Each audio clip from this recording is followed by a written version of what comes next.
The cafeteria tray hit the floor with a crash that made everyone look up.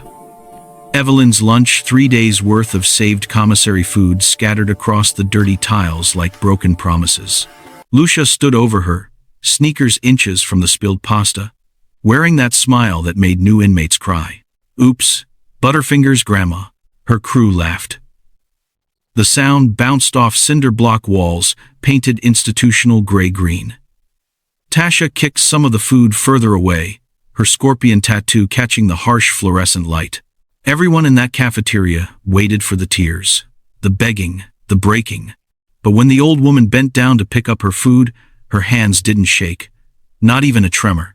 She picked up what she could, wiped pasta on her orange prison sleeve, and looked up at Lucia with eyes that had watched warlords beg for mercy, though no one in that room knew it yet.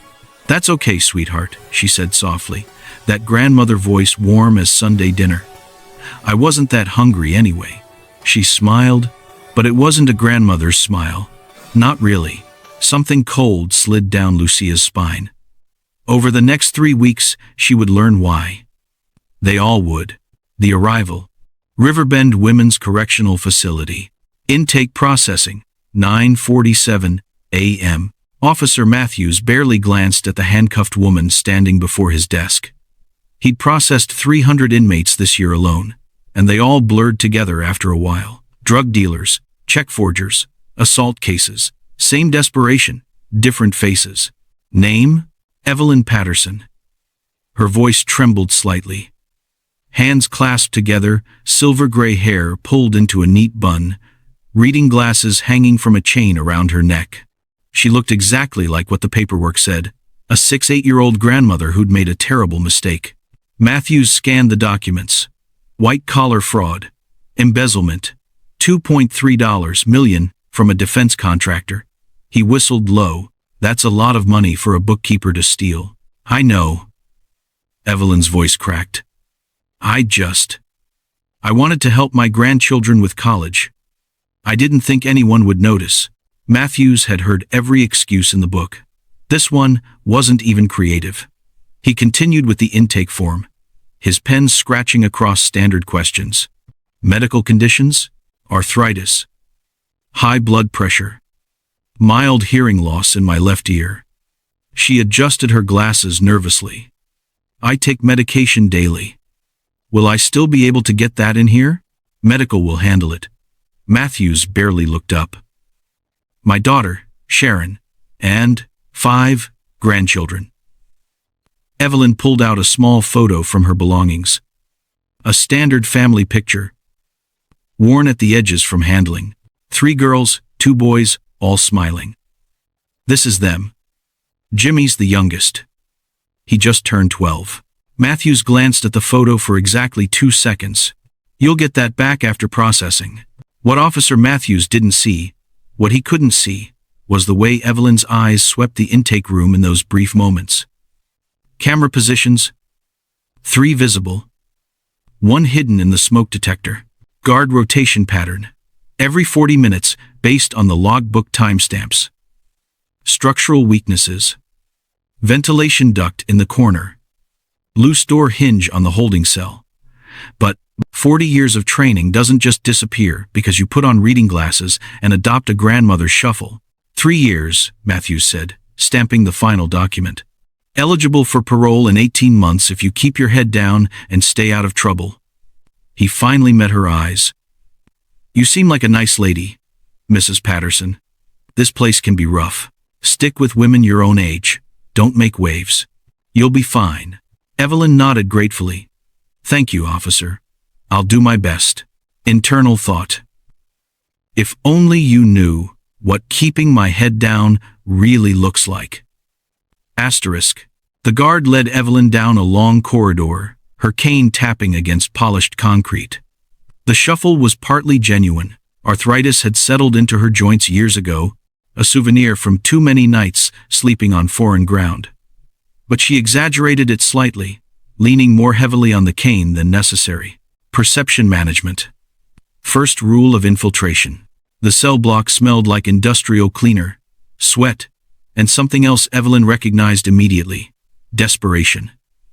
It had a particular scent, One she'd encountered in prisons from Bangkok to Bogota. Fear mixed with resignation. Anger buried under survival instinct. Women watched her pass. Some with curiosity, others with predatory calculation. An elderly woman meant easy target, someone to exploit, someone who'd trade commissary for protection, someone who wouldn't fight back. Perfect. This is your cell, the guard said, stopping at a steel door marked D47. You'll be bunking with Martinez. She's been here 6 months. Good behavior. She'll show you the ropes. The cell was exactly what Evelyn expected. 8 by 10 feet. 2 metal bunks bolted to the wall, a stainless steel toilet with no seat, and a tiny sink. Cinder block walls painted the same depressing gray-green as the rest of the facility. One small window with reinforced glass and metal mesh. A woman in her 50s sat on the lower bunk, dark hair streaked with gray. Warm brown eyes that immediately softened with concern when she saw Evelyn. "Ay, Dios mío." Rosa Martinez stood up quickly. "They put you with me? You're no offense, Mija, but you're too old to be in here." Evelyn smiled, that perfect grandmother smile, the one that had disarmed warlords and arms dealers alike. "I'm Evelyn. They tell me I'm stuck here for 3 years. 3 years? Rosa's hand flew to her heart. "What did you do?" "Stole some money. Thought I was being clever." Evelyn set down her small bag of belongings, state-issued toiletries, 2 changes of prison orange, basic supplies. "Turns out, I wasn't clever at all." Rosa helped her arrange items on the small shelf. "You have family?" "5 grandchildren." Evelyn pulled out the photo again, this time letting real emotion color her voice. Because this part was true, the grandchildren were real, the love was real. "This is why I did it. College isn't cheap." "Ay, mija." Rosa's eyes filled with tears. "You're going to be okay. I promise. I'll watch out for you. Some women in here, they're not good people. But you stay close to me. You'll be safe." Internal thought, perfect. Exactly the response I needed. "Thank you, Rosa. I'm so frightened." And she did sound frightened. Because Colonel Evelyn Patterson, retired commander of Division 7, veteran of 40 years running the Pentagon's most classified black operations, architect of covert missions that had toppled dictatorships and eliminated terrorist networks across 15 countries, was a professional. And professionals know that the best cover story is built on a foundation of truth wrapped in misdirection. Flash back to 3 months earlier. Classified location, Virginia. Her name is Lucia Reyes, 32 years old, leader of a prison gang called the Scorpion Sisters. The CIA handler codenamed Daughter slid a folder across the metal table. Evelyn studied the photographs. Young Hispanic woman, intelligent eyes, scorpion tattoo on her forearm. Serving 8 years for weapons trafficking. Antonio Reyes's daughter. Evelyn said quietly. "You remember." "I remember everyone." Evelyn's jaw tightened. "Bogota. 2010. We eliminated him during Operation Silent Hammer. He was supplying cartel networks with military-grade weapons. 3 of our operatives died getting close enough to take him down. His daughter inherited more than his criminal empire." Daughter opened a second folder. She has his insurance policy. An encrypted hard drive containing the identities and locations of 200 active intelligence operatives. Names, addresses, families, everything. Evelyn's blood ran cold. How? Reyes stole it during the Bogota operation. We didn't know until after he was dead. He'd hidden it, and Lucia found it 5 years ago. She's been sitting on it, waiting for the right buyer. And someone's buying? Auction is set for 90 days from now. Highest bidder gets access to burn our entire network. Daughter leaned forward. 200 operatives, their spouses, their children, all of them compromised. All of them targets. Evelyn stared at the photos. "What do you need from me?" "She's in Riverbend Women's Correctional. We need someone to get close to her. Someone she won't suspect. Someone who can extract the encryption password and location of the physical device." "You want me to go to prison?" "We've already arranged it. Defense contractor fraud. The charges are real enough to pass any background check. Fabricated enough that we can drop them once you're done. 3 months to prepare. 90 days inside to execute. Evelyn looked at her hands. 68 years old, arthritis making her fingers stiff some mornings. The tactical operations were supposed to be behind her. She'd retired 2 years ago after 4 decades of service. I'm too old for this. You're the only one who knows the original Bogota operation inside and out. You're the only one Lucia won't connect to her father's death. And you're the only operative I trust to pull this off. Daughter's voice softened. I know what I'm asking. But 200 lives. Evie. 200 families. Evelyn closed the folder. Thought of her own grandchildren. Jimmy, who'd just turned 12. Sarah, who wanted to be a doctor. All 5 of them. Safe because people like Evelyn had spent lifetimes keeping shadows at bay. 90 days, maximum. After that, the auction happens and we lose everything. And, if I can't get the password, then we pray. Daughter stood. Can you still do this? At your age? Evelyn met her eyes. Thought of all the missions, all the operations, all the time she'd become someone else to accomplish impossible objectives. Age is just another weapon, she said quietly. They'll never see me coming. Now back to present, Riverbend, lying on her thin prison mattress, while Rosa snored softly on the bunk below.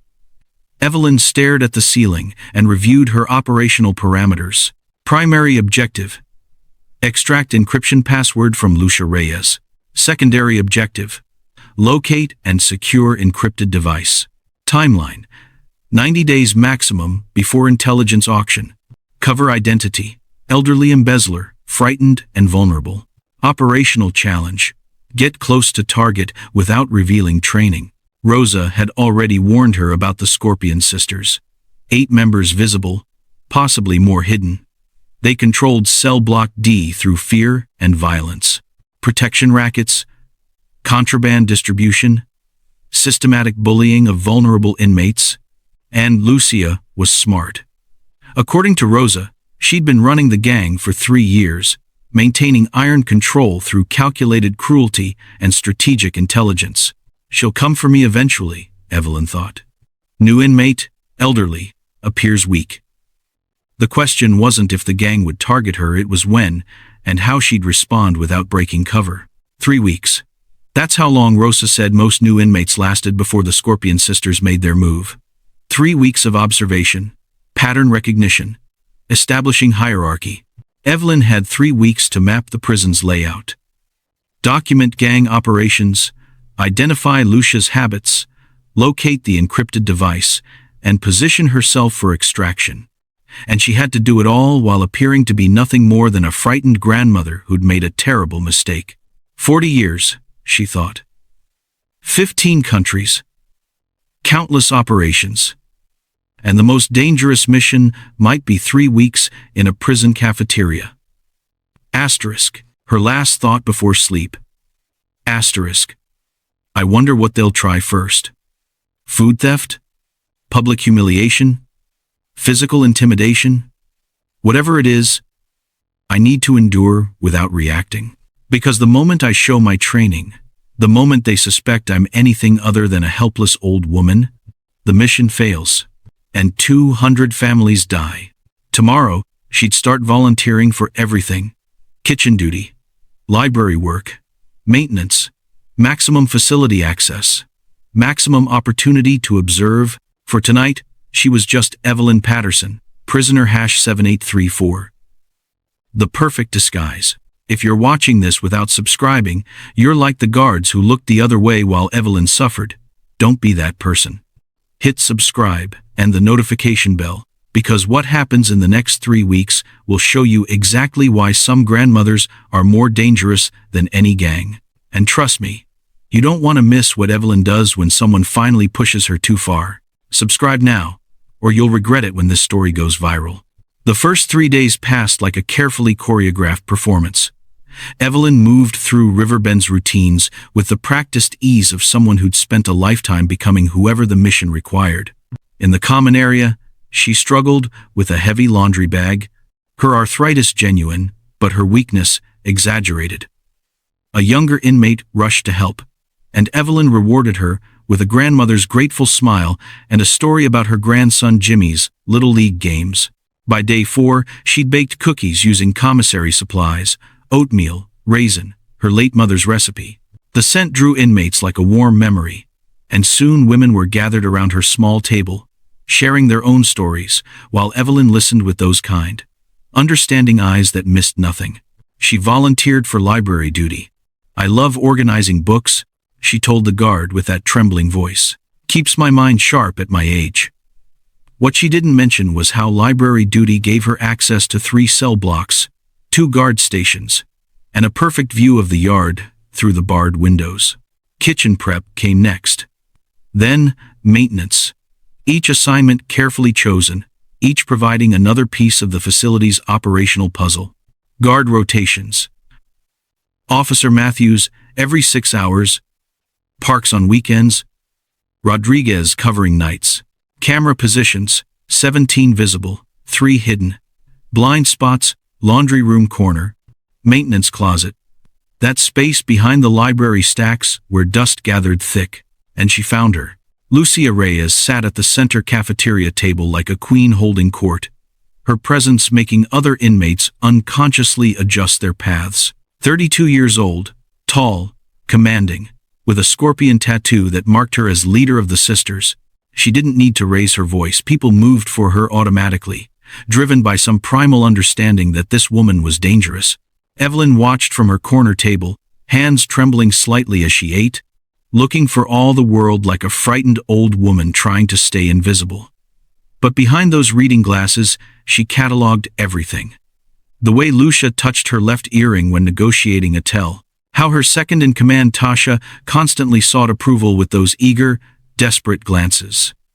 Maria Santos, the ambitious lieutenant, who watched Lucia's throne with barely concealed hunger. Chen Wei, whose eyes held something Evelyn recognized from 1,000 operations.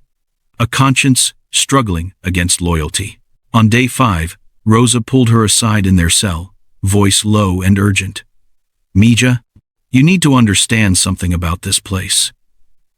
The Scorpion sisters, they pick someone new every few weeks. Break them down. Make them pay for protection. Or worse." She gripped Evelyn's hand. "Please, if they come for you, just give them what they want. I've seen what happens to women who resist." Evelyn's voice shook with manufactured fear. "I'll be careful, dear. Thank you for caring about me. Internal calculation, they'll come within 2 weeks." Lucia's pattern suggests she lets new inmates settle before striking. Uses that time to identify the vulnerable, the isolated, the ones no one will defend. Asterisk. On day 7, it happened in the yard. Evelyn sat on a bench, knitting needles clicking in a rhythm that might have been soothing if her mind weren't simultaneously mapping guard positions and calculating sight lines. The afternoon sun felt warm on her skin, reminded her of Kandahar, of waiting in markets while targets moved through crowds, of patience measured in heartbeats. The conversations around her died like a switch being thrown. She looked up slowly, careful to show just the right amount of startled concern. Lucia stood 3 feet away, backlit by harsh sunlight, studying her with eyes that had seen violence and learned to enjoy it. Their gazes met for exactly 2 seconds. Evelyn dropped hers immediately, perfect submission, shoulders curling inward like a flower closing for the night. But in those 2 seconds, she'd memorized everything. Lucia's gait favored her right leg slightly, old injury never properly healed. The way her crew positioned themselves showed tactical thinking, not just thuggish intimidation. This woman was smart, dangerous, perfect. As Lucia walked past, Evelyn heard Tasha's voice, barely a whisper, "New grandma. Easy target." Lucia's response carried that particular cruelty that came from 4 years of absolute power. Maybe, but let her settle first. They're always more afraid once they've had time to see how things work here. Evelyn's knitting needles never stopped their rhythm. Her breathing never changed. But Rosa, sitting beside her, had gone pale. "Mija," Rosa whispered. After the sisters moved away. "She noticed you. That's not good. Evelyn patted her hand with trembling fingers. But that night, lying on her bunk while Rosa snored softly below, Evelyn stared at the ceiling and ran probability calculations. 14 days maximum before first contact. The encrypted device was somewhere in this facility. She'd caught the glint of sophisticated electronics during that brief exchange near the laundry room. Lucia had been passing something to a contact, something small and valuable that she protected with her body language. 90 days until the auction. 14 days until they made their move. 76 days to extract the intelligence after enduring whatever they had planned. The arthritis in her hip throbbed, a real reminder that she wasn't the 30-year-old operative who'd run missions in Bogota. At 68, her body couldn't take the kind of punishment it once could. Every day mattered. Every moment of planning, observation, positioning. Tomorrow, she'd volunteer for laundry duty. Get closer to where Lucia operated. Build the network, plant the seeds, become indispensable through harmlessness. Her last thought before sleep: they think I'm prey. Good. Prey gets underestimated. And underestimation is the oldest tactical advantage in the world. Asterisk. In the darkness, Evelyn Patterson allowed herself the ghost of a smile that would have made Lucia Reyes's blood run cold if she'd been there to see it.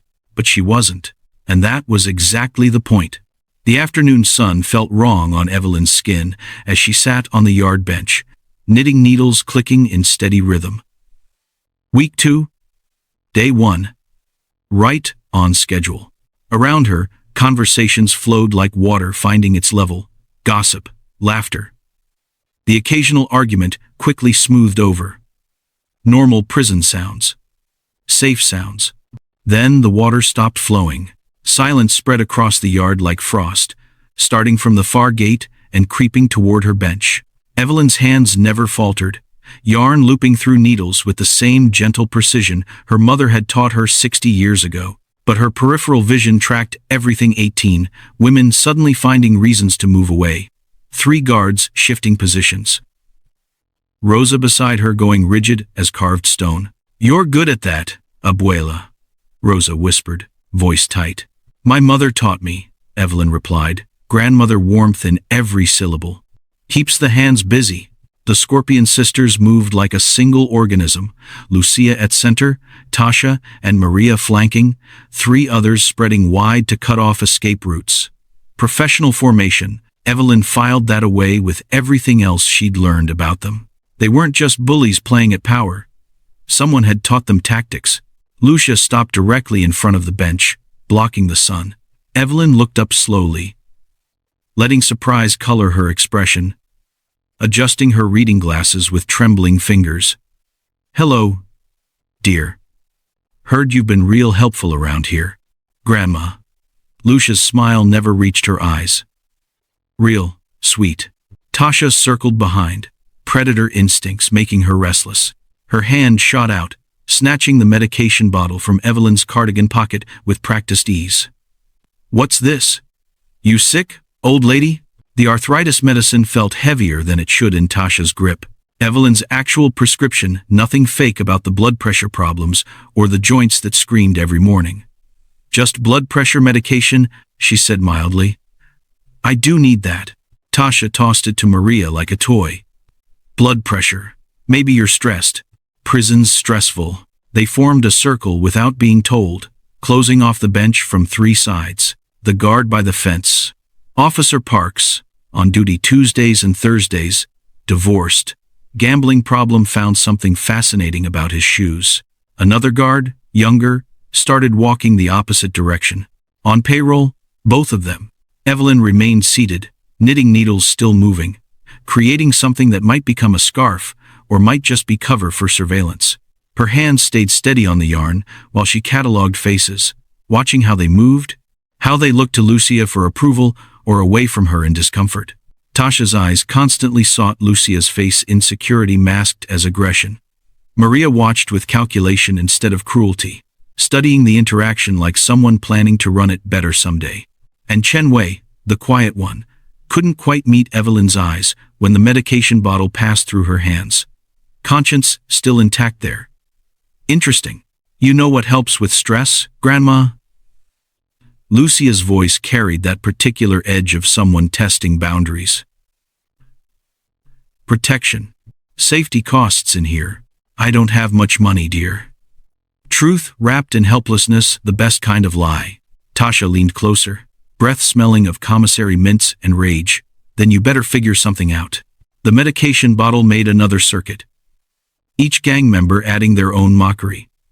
Evelyn watched them all, memorizing the hierarchy and how they touched it. Who held it longest? Who passed it quickest?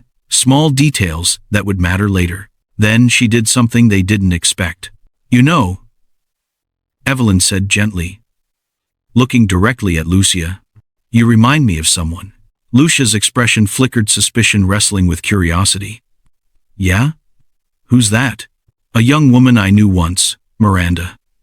The name meant nothing, pure fiction, but the tone meant everything. Strong leader, like you. Despite herself, Lucia leaned in. What happened to her? Evelyn let sadness pool in her eyes, let her voice drop to something almost therapeutic. She forgot that trust is a leader's greatest vulnerability. Pause. Perfectly timed. Then her gaze drifted meaningfully to Tasha. She was betrayed by someone close. Tasha's face went through 3 expressions in 2 seconds: confusion, recognition, indignation. The seed planted itself in that fertile ground of insecurity and took root before she even understood what was growing. Lucia caught it too, saw the flicker, recognized the manipulation attempt, but couldn't quite identify where it had come from. Her irritation sharpened. That a threat, Grandma? Evelyn reached out one trembling hand, palm up, entirely non-threatening. May I have my medication back, please? The tableau held for 5 seconds that felt like 5 minutes.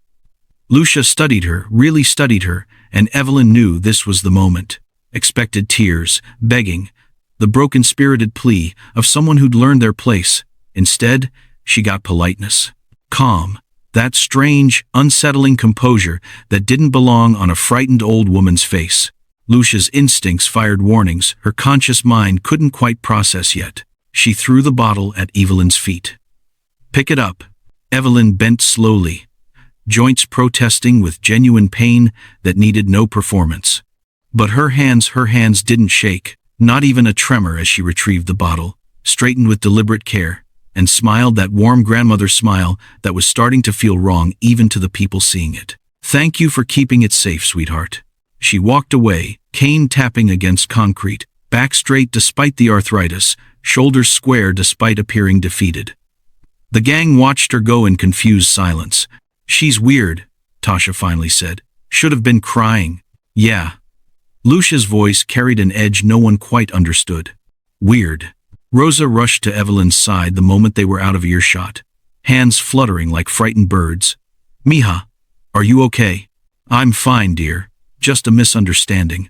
But that night, lying in her bunk while Rosa's worried breathing filled the cell, Evelyn stared at ceiling pipes and thought, asterisk, first contact established. Psychological profile confirmed. Tasha's, the weak link, insecure, seeking validation, vulnerable to paranoia. Maria's ambitious, she'll move against Lucia, given the right push. Chen Wei has a conscience that makes her either an asset or a liability. 14 days until the next incident. Maybe less now that I've shown I won't break easy. The clock's ticking. 200 operatives whose families sleep safely because they don't know their names are on a hard drive in this facility. And I just made the most dangerous woman in Riverbend unsure about me. Her last thought before sleep was simple, cold, and carrying 40 years of operational weight. Good. Uncertainty is leverage, and I'm going to need all the leverage I can get. Somewhere in the facility, Lucia Reyes lay awake in her own cell, thinking about an old woman who didn't cry when she should have, and wondering what that meant. She'd find out soon enough. They all would. 3 days. Evelyn had spent 3 careful days saving commissary items, trading favors for an extra piece of bread here, a fruit cup there, cookies she'd baked herself, becoming currency for pasta someone didn't want. Small accumulations that transformed prison rations into something almost resembling a meal. Rosa noticed as they moved through the lunch line. Look at you, abuela. That's a feast. Evelyn smiled, adjusting her reading glasses. Sometimes, you have to make the best of things. The corner table offered what she needed, wall at her back, clear sight lines to both exits. Enough distance from the serving line to see anyone approaching. Tactical positioning, dressed up as an old woman seeking quiet. Rosa sat across from her, already chattering about her daughter's upcoming visit, hope lighting her features in a way that made Evelyn's chest tighten. Collateral damage. That's all Rosa is, a tool. Stop caring, asterisk. But 40 years of operations hadn't quite killed the part of her that recognized genuine kindness when she saw it. The cafeteria noise dropped like someone had thrown a switch. Rosa's face went pale mid-sentence. No. Evelyn didn't turn around. Didn't need to. She'd already counted the footsteps, 5 individuals. Measured pace. Confident formation. Heard the shift in breathing patterns from inmates who knew what was coming. Calculated the approach vector, and identified the tactical weakness in how they'd position themselves. Well, Lucia's voice carried that particular edge of someone enjoying their power. Grandma's got herself a feast. Evelyn looked up, manufactured surprise softening her features. You know, Grandma, I realized you never answered my question the other day. Lucia sat down uninvited. Movements deliberate, claiming space. About protection, whether you want it? I'm managing just fine, thank you. The gentle grandmother tone, perfectly calibrated. Not defiant, that would invite escalation. Not afraid enough, that would seem fake. Just weary politeness. Lucia's expression hardened. Wrong answer. The tray hit the floor before Evelyn could react. Or rather, before she allowed herself to react. One swift movement, and 3 days of careful accumulation scattered across dirty tiles like her cover identity breaking apart. Pasta sauce exploded in a star pattern. The fruit cup rolled under another table. Her homemade cookies crushed under Tasha's deliberate step, crumbling into dust. The cafeteria went silent. 200 women holding their breath, waiting for the breaking point they'd all reached themselves. Rosa tried. Lucia, please, she's just an old woman. Shut up, Rosa, unless you want to join her. Evelyn looked at the floor. At 3 days of effort, destroyed in a second. At the test, Lucia was running, pushing to find the fracture point where the facade would crack and something real would show through. Could end this now. Disable Lucia. Take control. Mission compromised, but threat neutralized. Asterisk. But she didn't have the encryption password yet. Didn't have the intelligence secured. 200 operatives whose children slept safely because their parents' names weren't sold to the highest bidder. 3 days of food. Or 200 lives. Not even a choice. Evelyn bent down slowly, joints protesting with genuine pain, and began picking up food, piece by piece. Her hands trained through 1,000 operations to remain steady under torture, under fire, under interrogation, didn't shake, not even a tremor. She wiped pasta sauce on her orange sleeve, placed salvageable pieces back on the tray with careful precision. What are you doing? Lucia's voice carried confusion wrapped in contempt. I'm hungry. Matter of fact. Practical. Grandmother logic applied to degradation. Some of this is still edible. Inmates exchanged glances. This wasn't normal. Traumatized people cried. They begged. They broke. They didn't calmly salvage food from a prison floor like they were picking vegetables from a garden. Tasha kicked the remaining pasta away. You're gonna eat from the floor like a dog? Evelyn looked up, still that gentle expression, and in that moment, made a choice that would haunt Lucia for days. If necessary. A pause, perfectly timed. I've eaten worse. The way she said it, not defeated, not ashamed, but factual, made something cold crawl up Lucia's spine. Because that wasn't the voice of someone broken by circumstance. That was the voice of someone who'd eaten worse times by choice, asterisk, in places where survival meant swallowing pride, along with whatever kept you alive. Lucia's instincts screamed warnings her conscious mind couldn't process. The posture was wrong. The breathing too controlled. The eyes behind those grandmother glasses were assessing, cataloging, memorizing faces like targets. "You're not scared." "I am." Evelyn's voice stayed gentle. "But I'm also practical." That wasn't a compliment. Then Lucia did something that sealed what came next. She picked up Evelyn's water cup, the last clean thing on the tray, and poured it over Evelyn's head. Water streamed down silver-gray hair, dripped from reading glasses, soaked into orange fabric. Evelyn didn't gasp, didn't flinch, just sat there, water running down her face, still holding that tray with floor food, and something in her expression shifted. Still grandmother sweet, still non-threatening, but underneath, even Tasha looked uncomfortable. The cafeteria had gone from silent to suffocating. Everyone aware they were watching something that didn't fit the usual script. Guard Captain Rodriguez pushed through from the doorway. "All right. That's enough. Reyes. Back to your table." "Sure, Captain." Lucia couldn't look away from Evelyn. "Just having a conversation." Rodriguez helped Evelyn to her feet, water still dripping. "Mrs. Patterson, are you all right? Do you want to file a report?" "No. Thank you, Captain." That trembling grandmother voice. Perfect and practiced. "Just a little accident." That wasn't an accident. "I'm fine.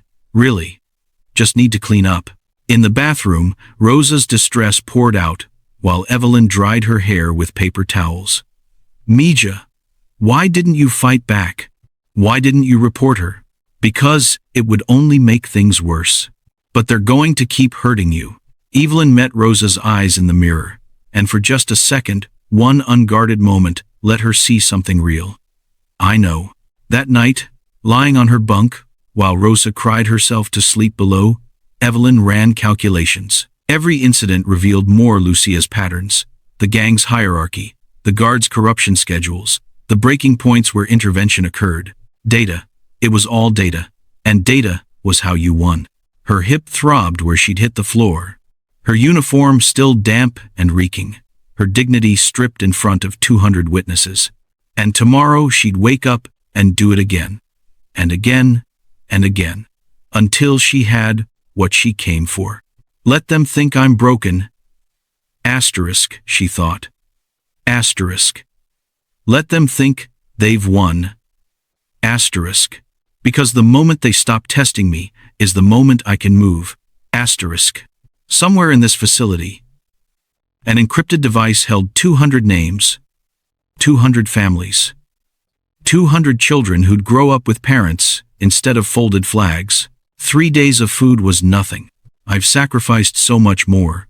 But as sleep finally came, one question lingered, sharp as a blade. How much more humiliation could she endure before even 40 years of training couldn't keep the mask from slipping? She'd find out soon enough. The gospel hymn came from somewhere deep in Evelyn's memory, her mother's voice, Sunday mornings in a small church where sunlight filtered through stained glass and made everything sacred. She sang it softly now while mopping cell block C, the melody transforming institutional gray into something almost bearable. Amazing grace. How sweet the sound. The mop moved in steady arcs across linoleum that had seen decades of feet, tears, and broken dreams. 30 minutes of work nearly complete, water turning from clear to murky gray. Her joints protested every movement. The arthritis wasn't performance art today. Just genuine pain that came with pushing a 68-year-old body through labor it hadn't been designed for. Other inmates passed with sympathetic glances. Everyone had heard about the cafeteria, about the old woman who didn't break the way people were supposed to break. Officer Parks sat at the end of the hallway, absorbed in his phone. Young, bored, occasionally glancing up but never really seeing. Perfect. The Scorpion sisters rounded the corner like a storm front, moving in, Tasha leading this time, Maria and Chenwei flanking, 2 others completing the formation. Professional spacing, tactical awareness. Someone had taught them well. Well, Grandma's got a new job. Tasha's voice carried that particular anticipation of someone who enjoyed what came next. Evelyn looked up, manufactured surprise, softening into that grandmother smile. Just keeping busy, dear. Idle hands and all that. Tasha circled the mop bucket like a predator assessing prey. Boots leaving prints in Evelyn's clean floor. You know what, Grandma? I think you missed a spot. Where? I'll get right on it. They spread out, blocking both ends of the hallway. Textbook containment. No escape routes. No witnesses who mattered. No intervention coming.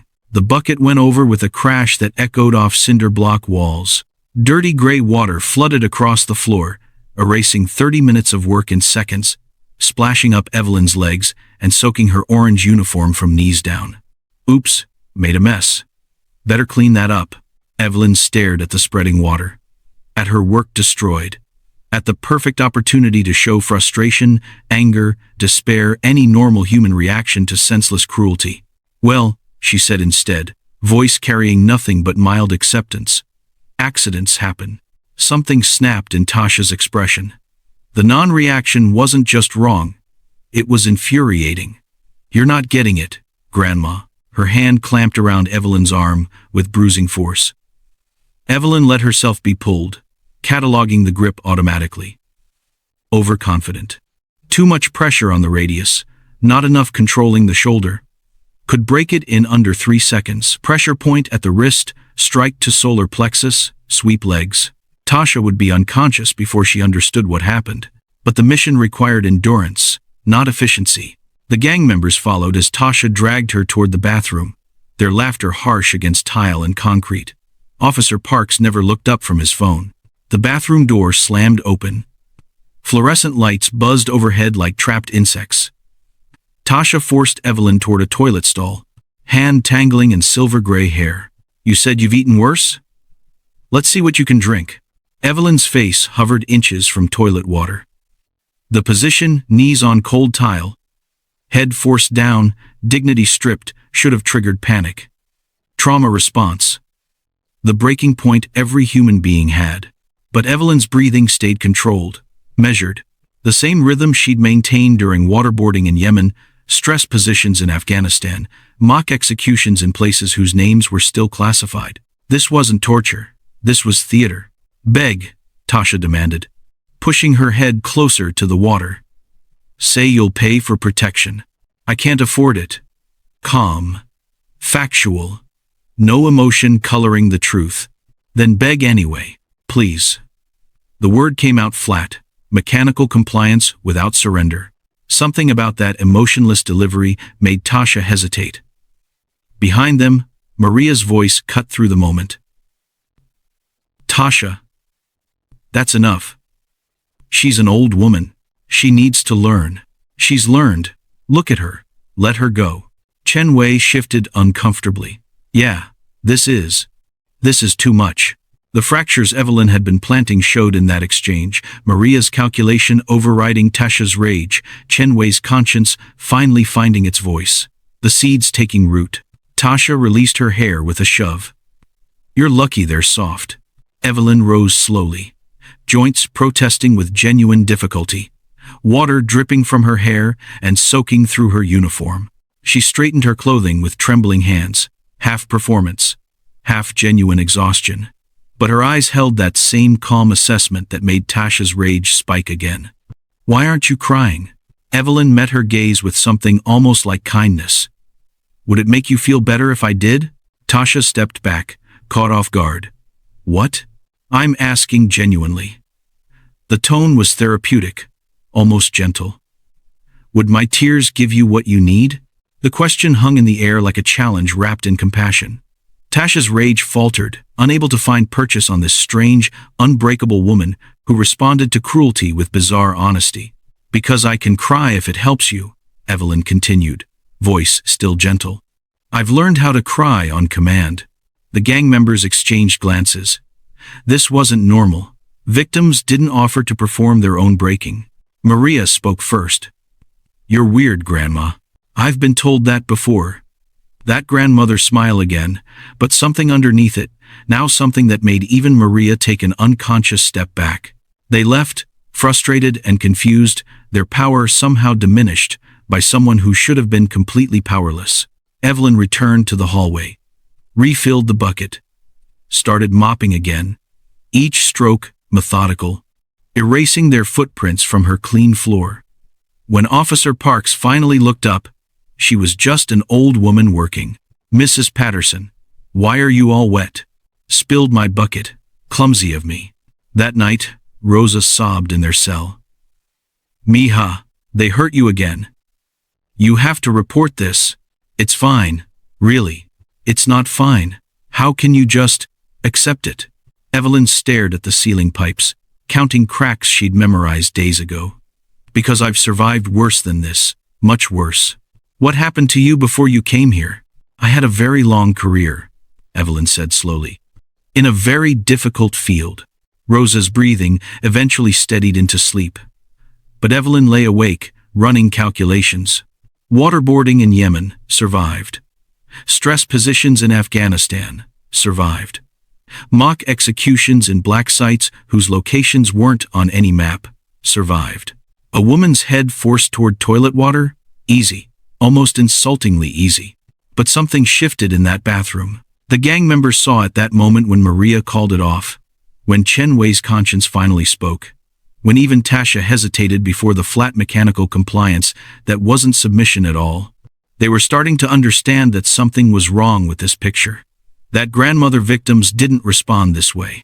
That fear had a texture they knew. And this wasn't it. How much longer before they figure out what I really am? Asterisk, Evelyn thought. Asterisk. And when they do, how do I maintain the mission while maintaining my life? Asterisk. But the more pressing question, the one that made her pulse quicken despite 40 years of training. How much more of this could her aging body actually endure before the performance became reality? And she broke for real? Somewhere in this facility, an encrypted device held 200 names. And somewhere in her mind, a limit she hadn't found yet. She just hoped the mission ended before she discovered where that limit was. Week 3. Day 2. The cafeteria noise felt different now, wary, watchful. Everyone aware that the elderly woman in the corner was somehow wrong in ways they couldn't articulate.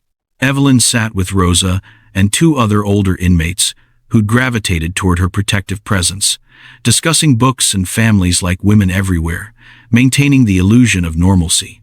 But nothing was normal anymore. Her operational mind cataloged the room while her mouth made small talk. Tasha and Maria at separate tables. Unusual. Previously, they'd been inseparable. Tasha's muscle backing Maria's calculation.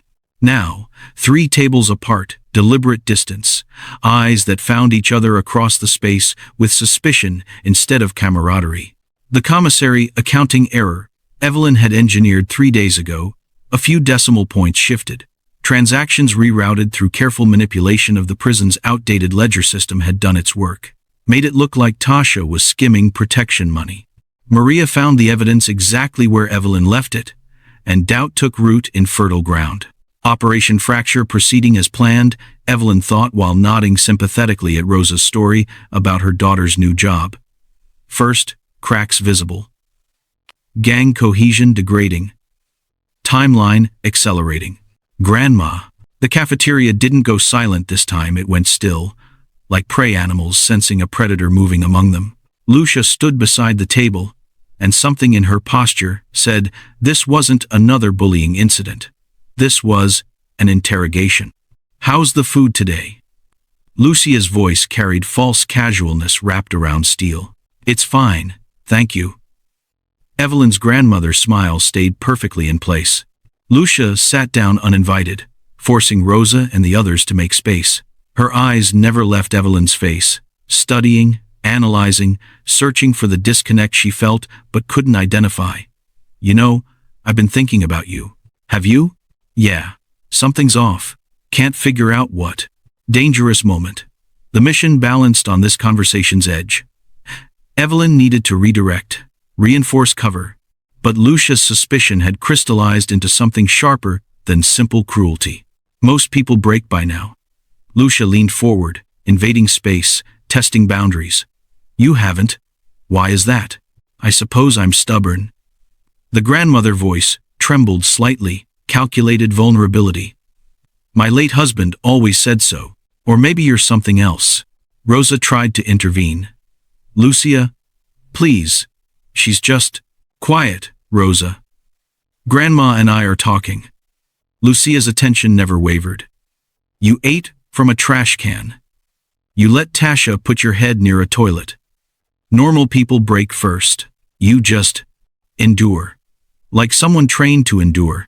She's smarter than I anticipated, Evelyn thought, maintaining her helpless expression. Asterisk. Time to make a choice that will define everything that comes next. Asterisk. Lucia signaled to Tasha. And despite their obvious tension, Tasha responded immediately. Gang hierarchy. Overriding personal conflict. She brought a cafeteria trash can, half full with food scraps, waste, unidentifiable garbage, and set it on the table with a heavy thud. The cafeteria went completely silent. Even hardened inmates looked away from what they knew was coming. You said you've eaten worse. Lucia's voice dropped to something almost curious. Prove it. Evelyn stared at the trash can contents. Rotting food, soaked napkins, things she couldn't identify and didn't want to. This was the test, the absolute breaking point, where any normal human being would shatter, beg, do anything to avoid the debasement. Could end this now. Disable Lucia. Mission incomplete, but threat neutralized. Asterisk. But she didn't have the encryption password yet. Didn't have the device location confirmed. 200 operatives, whose names sat in an encrypted file somewhere in this facility. 200 families. Versus one piece of dignity. She took a slow breath, reached into the trash can, and pulled out something relatively clean, a piece of bread, probably from someone's lunch an hour ago. Everyone watched in absolute horror as she raised it to her mouth. Rosa was crying. No, Mija, no. Even Tasha looked disturbed. Lucia, this is fucked up. But Lucia's eyes never left Evelyn's face, searching for the emotion, the breaking, the human reaction that would prove she was just an old woman pushed too far. Evelyn took a bite. Chewed. Swallowed. Looked at Lucia with that same gentle grandmother expression. Now twisted into something profoundly wrong. You wanted proof. There it is. No tears, no shame, no breaking. The cafeteria existed in a pocket of suspended disbelief. This wasn't supposed to be possible. Human beings had limits. Dignity had a price. Everyone broke eventually. Everyone except this grandmother, who ate garbage like it was just another meal in a very long life of difficult meals. Something clicked behind Lucia's eyes, recognition wrapped in horror. Who trained you? Trained me? Evelyn's voice stayed perfectly calm. I'm not sure what you mean, dear. Lucia stood abruptly, chair scraping against tile. Yes, you do. She walked away without another word, visibly shaken. Her carefully constructed power suddenly uncertain against something she couldn't comprehend. Tasha stared at Evelyn. You're fucking crazy, old lady. Perhaps, Evelyn said quietly, wiping her mouth with careful precision. Guard Captain Rodriguez materialized, face pale. That's enough, Mrs. Patterson. You're coming with me to medical. In the medical bay, Nurse Davis examined her with growing horror. This has to stop. What they're doing is torture. I'm managing. No one should have to manage this. Nurse Davis's hands trembled as she documented the incident. What they're doing to you. Evelyn met her eyes with something that made the nurse's words trail off. I've survived worse than teenage bullies playing gang leader. The way she said it, not boastful, not dramatic, just factual, carried decades of something the nurse couldn't name but recognized as dangerous. You weren't always a bookkeeper, were you? I've had many jobs in my life. That night, Rosa sobbed until her voice gave out. I can't watch them do this to you anymore. Then don't watch. How can you be so calm? What happened to you that makes this bearable? Evelyn stared at the ceiling, counting the timeline in her head. 90 days until auction. 3 weeks elapsed. 7 weeks remaining. Lucia's suspicion crystallizing. The device location identified, but password still unknown. Every day, the mission balanced on a knife's edge between success and catastrophic failure. I spent 40 years in a career where survival meant enduring the unendurable. Her voice carried weight Rosa couldn't understand. This is just another day. What career?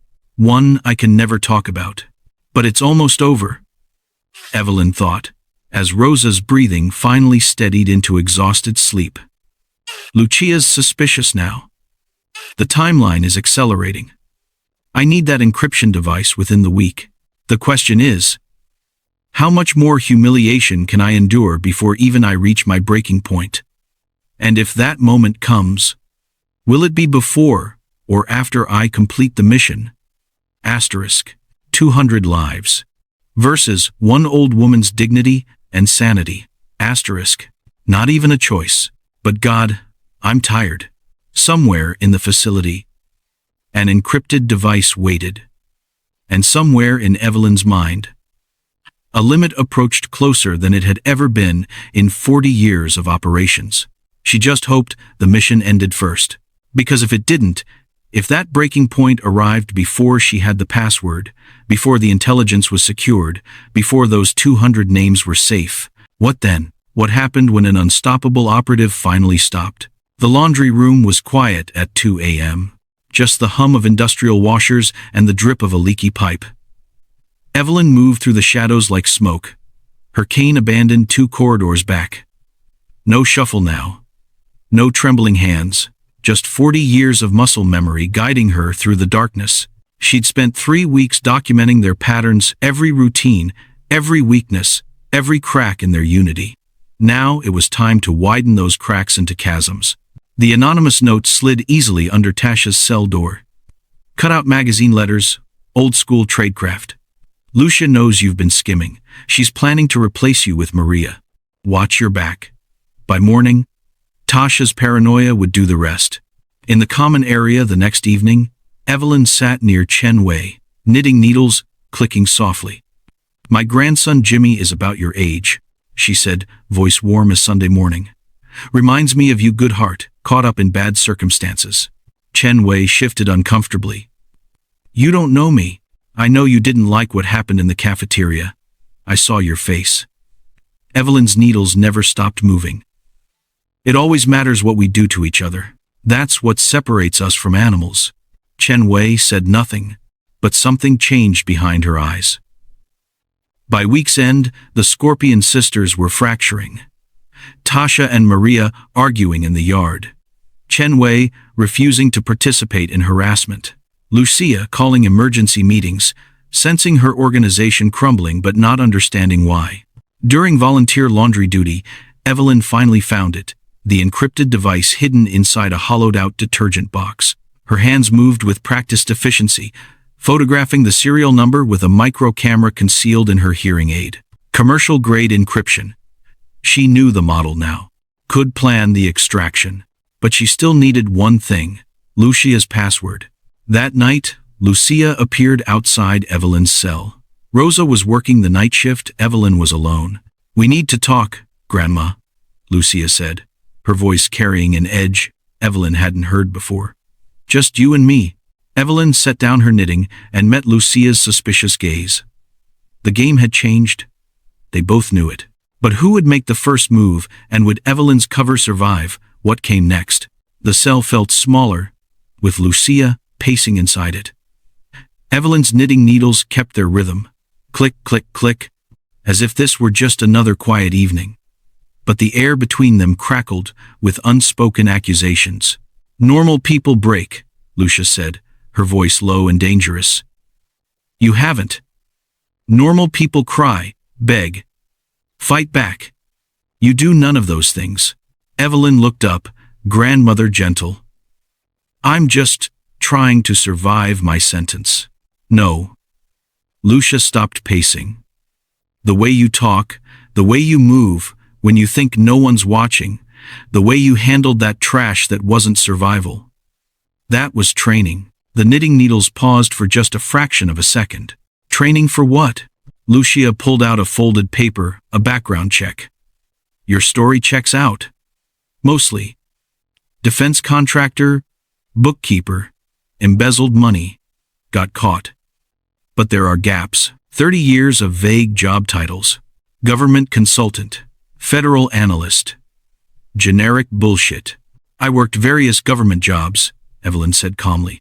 Not exciting. Government jobs that require security clearances so high my hacker couldn't get details.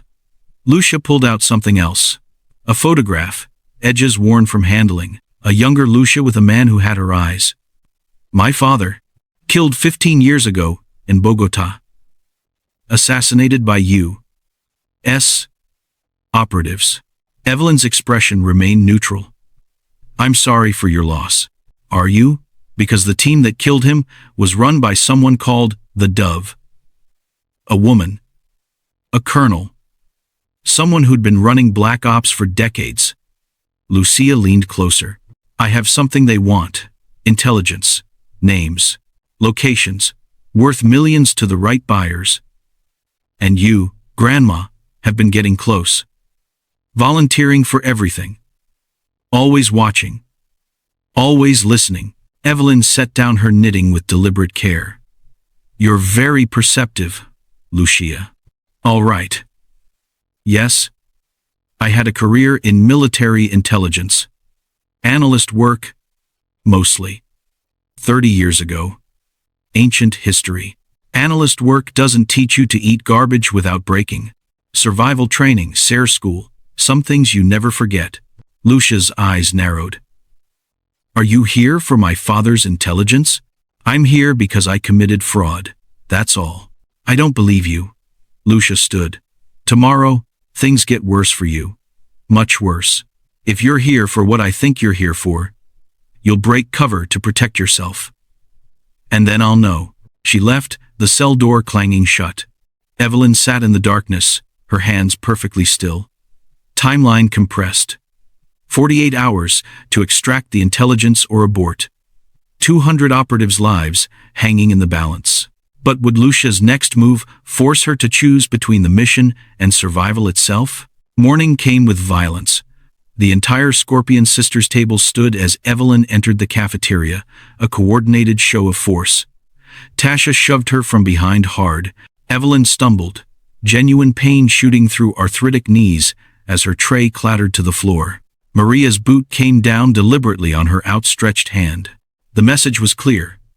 No more games. Throughout the day, they hunted her. Books knocked from shelves the moment she organized them. Spit landing on her face in the yard. Cold water blasting her in the shower. Her clothes vanishing while she stood shivering in a towel. Every moment calculated to break her, to force the reaction Lucia needed to confirm her suspicions. By afternoon, even Nurse Davis looked worried. Mrs. Patterson, this is assault. You could die from this. I won't die from this, Evelyn said quietly. I have a job to finish. That night, she waited. Midnight. The guard rotation she'd memorized down to the second. At 12:47 a.m., a 3-minute window opened. Evelyn moved through the darkness without her cane, without her shuffle pure efficiency. 40 years of training flowing through aging muscles. The laundry room lock picked in seconds. The encrypted device located, photographed, fitted with a tracking beacon and keylogger. 2 minutes, 30 seconds. Everything replaced exactly as it was. She made it back with 15 seconds to spare. But the next morning, Lucia knew. Something in the dust pattern, some criminal instinct firing. When she stormed into breakfast and slammed Evelyn against the wall, the grandmother mask finally cracked. Who the fuck are you really? Evelyn met her eyes without flinching. Someone who's very tired of playing games. You touched my things. You're right to be paranoid, Lucia, Evelyn said quietly. Your father made a lot of enemies. The cafeteria went silent. Guards rushed over, separating them. Warden Chen arrived with armed escorts, demanding answers. Phone calls were made to Washington. Voices raised. Doors slammed. And when Evelyn was finally returned to general population that evening, Lucia was waiting with her gang, their faces hard with deadly purpose. That night, a guard brought Evelyn a message. Reyes says you have 1 hour. Trade yourself for the old woman in the kitchen. Come alone, or Rosa dies. Evelyn stood without her cane, removed improvised weapons from their hiding places, and walked toward the kitchen. One 68-year-old operative against 8 gang members. Would 40 years of training be enough, or would this prison become her final mission? The kitchen was silent, except for Rosa's muffled sobbing. She sat bound to a chair in the center, terror written across her face. All 8 Scorpion sisters formed a semicircle around her, weapons ready, improvised shanks, metal bars, calculated violence. Evelyn stepped through the doorway. No cane, no shuffle, no grandmother. "Let Rosa go," she said, voice stripped of warmth. "This is between us." Lucia laughed bitterly, the great operative, finally showing her true self. "Your father died because of me," Evelyn said, moving forward with controlled precision despite her 68 years. "He armed terrorists who killed hundreds. Yes, I was there. Yes, I gave the order." Lucia raised her shank. "Then you die tonight." They came at her simultaneously, a coordinated attack meant to overwhelm. But Evelyn had fought in 43 countries, survived interrogations that broke, trained soldiers, orchestrated operations that toppled governments. Prison gang members were dangerous. She was lethal. Chen Wei lunged first. Evelyn's hand found the pressure point at her neck, unconscious in seconds. Tasha swung wild. Wrist lock, twist, the shank clattered away. Maria hesitated, calculation flickering in her eyes. "You're smarter than this," Evelyn said quietly. "Walk away." Maria backed off, pulling 2 others with her. Now it was just Evelyn, Lucia, Tasha, and one terrified gang member who fled the moment she could. Evelyn controlled the space like a chess master, using kitchen equipment strategically, turning confined quarters into an advantage. Scalding water. Sightlines, not fighting harder, fighting smarter. Tasha went down with a precise knee strike.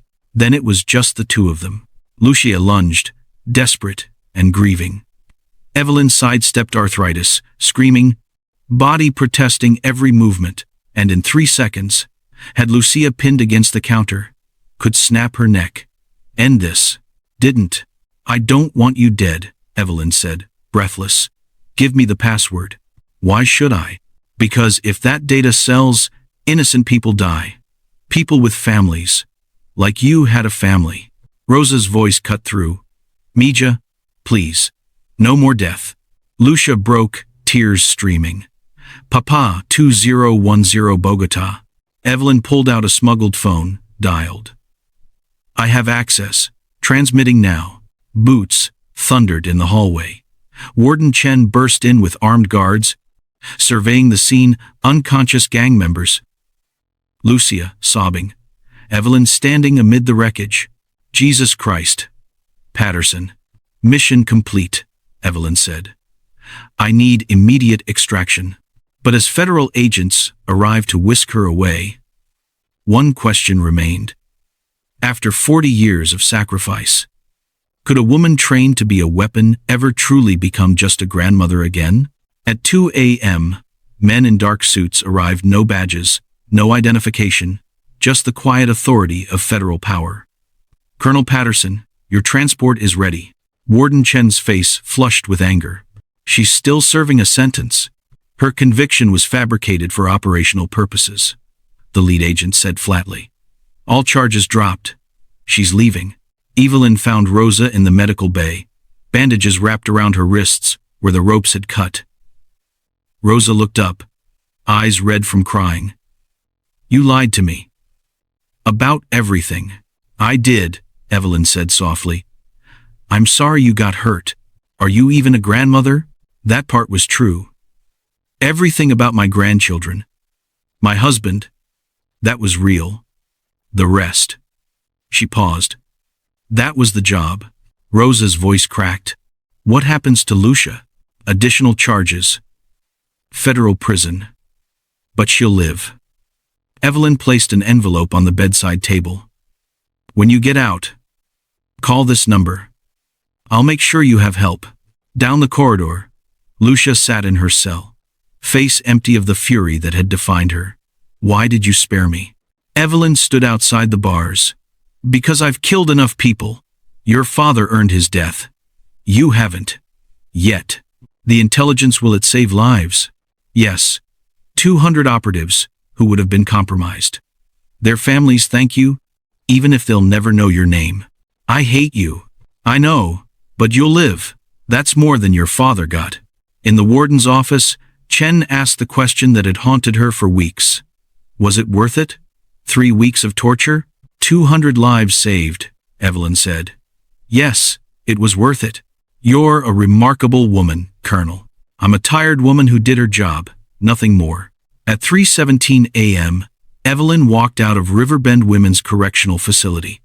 A black SUV waited, engine running. Her handler sat in the passenger seat. Hell of a last mission, Evie. It's done. The intelligence is secured, encrypted device destroyed. Operatives safe. Mission success. Evelyn climbed into the back seat, body aching, soul exhausted. Good. Then I'm done. But as the SUV pulled away from the prison, one question lingered in the darkness. Could a woman who'd spent 40 years as a weapon ever truly put down the sword, or would duty always come calling again? If you've made it this far without subscribing, you just watched a 6-8-year-old woman endure weeks of torture, humiliation, and pain to protect 200 lives, and you couldn't even click a button to support the channel that brought you her story. Evelyn sacrificed everything for her mission. All we're asking is that you hit subscribe. It's free. It takes 2 seconds. Don't let her story end here without doing the one simple thing that keeps stories like this coming. Subscribe now, because if Evelyn could endure what she did, surely you can manage one click and hit the notification bell for more stories. Thank you.